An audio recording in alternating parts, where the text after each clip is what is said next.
Everyone in our village did not understand why the village stream was bubbling like it was alive. We didn't know strangers were sneaking into our land under the cover of darkness, dumping the bodies of their dead into the stream. The stream wasn't angry because of something we did. No, it wasn't. It was angry because it had become a grave. Long ago, there lived a fierce 50-year-old woman called Emla. Emla was an introvert, always keeping to herself. She did not associate with other women in the village. She did her things herself without getting anyone involved. People in our community wondered why Emla was the way she was. Several women would try getting her involved in their cultural activities, but Emla was never interested. Emla was never involved in any fights or disputes in the community. She stayed away from anything that would result in misunderstanding. Our community was a war-free community. We never had any history of war or dispute with other communities. We lived in peace under the rulership of our king, who ruled with great wisdom. One day, some of our maidens went to the stream to fetch water, but something was not right with the stream. The stream was boiling, making it difficult for the maidens to fetch or even carry home. No one knew what had caused this or why. They took the news to the king, and the king went to see for himself. Our king was very worried. He said, "We haven't offended anyone. We have not committed any sacrilege in the village. So why this calamity?" Several sacrifices were made in the stream to appease the gods. Several gift offerings, but nothing changed. The stream kept boiling.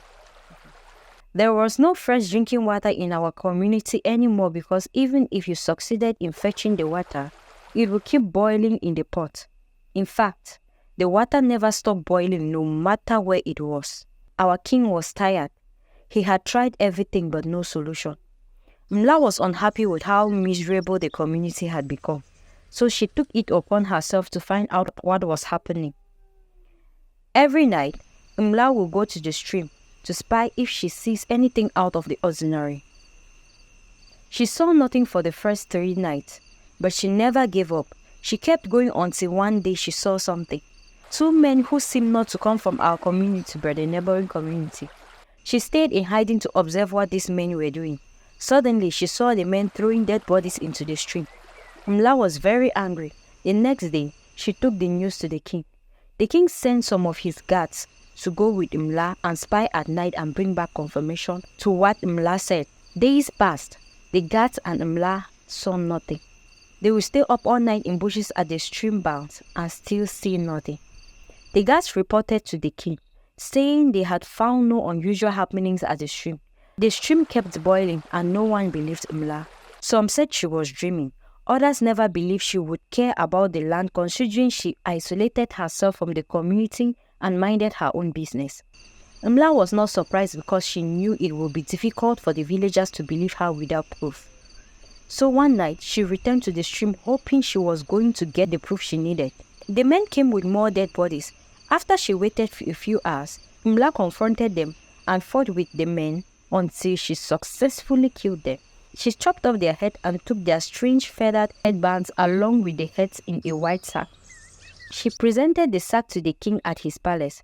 When the king saw what was in the bag, he got angry. He said what Emla has done will be seen as an act of war by the other community. Emla told the king that she knew the consequences of her action.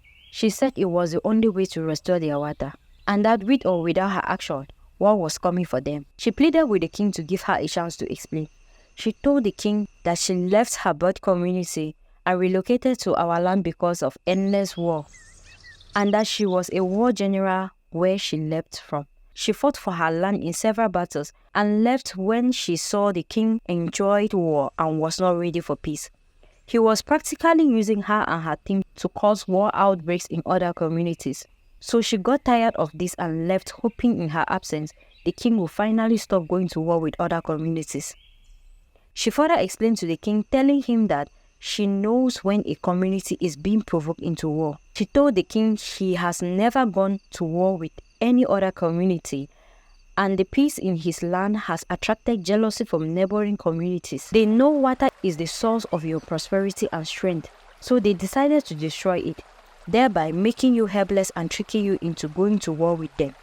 The king saw sense in what Emla said and asked her what she thinks they should do about this. Emla told the king to pass an announcement that if any maiden was ready to train with Emla and defend the land, they should come forth.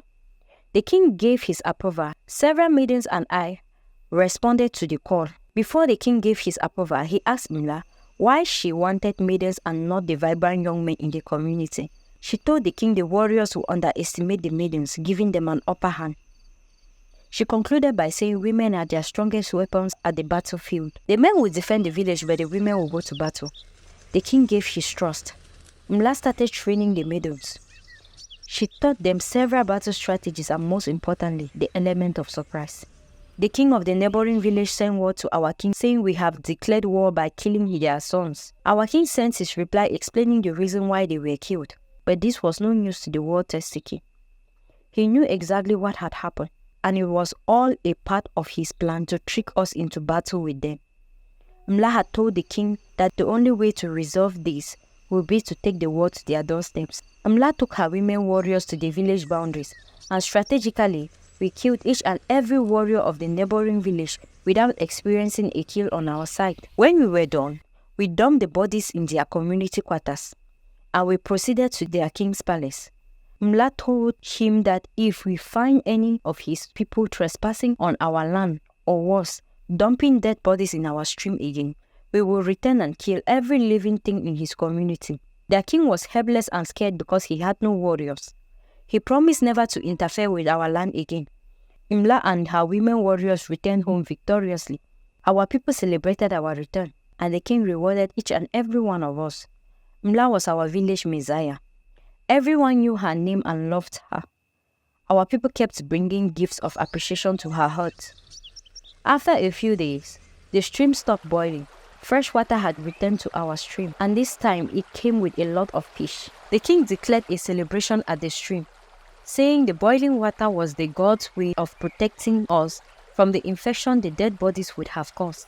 He also said the fish were given by the god as a new way of our land to prosper better than before. We lived in peace with no further records of war.